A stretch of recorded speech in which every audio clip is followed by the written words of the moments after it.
Mister Tumminia, Don Carlo Misilmeri sconfitta in casa dalla Pro Favara, però sicuramente esce dal campo con l'onore delle armi.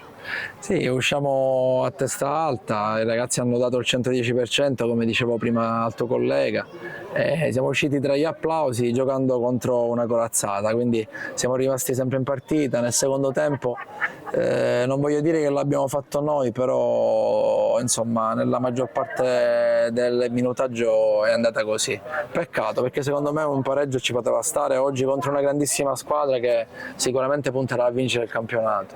Che cosa è mancato secondo te per non tanto sbloccare, perché il gol di Ficarrotta è arrivato dopo un quarto d'ora, ma anche per rientrare in partita sul primo risultato? Sì, vabbè, intanto è mancato un po' di attenzione sul gol della rimessa laterale. Tra l'altro io ero girato perché stavamo valutando di fare un cambio, quindi non l'ho visto bene e me l'hanno raccontato i ragazzi poi durante l'intervallo.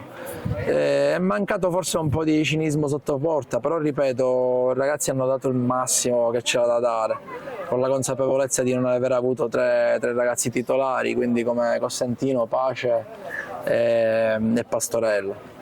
Ecco, è finita una settimana particolarmente intensa, non solo per la quantità di partite quanto per il valore degli avversari. Cosa ti porti in vista di una stagione che comunque si presuppone essere molto intensa e molto lunga? Sì, no, ci portiamo le cose positive, ci portiamo la qualità del gioco, la compattezza del gruppo, ci portiamo la prestazione, ci portiamo gli applausi dei tifosi.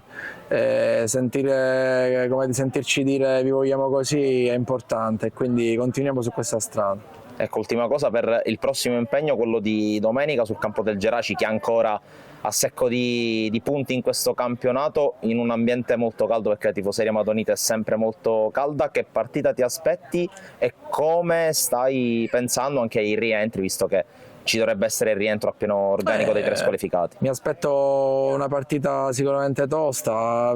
Noi insomma veniamo da queste due sconfitte, seppur contro due grandi squadre, quindi noi andremo a fare la nostra partita come siamo abituati a fare, rispettando l'avversario con umiltà, preparando bene la partita durante la settimana e ovviamente l'obiettivo è ottenere 3 punti.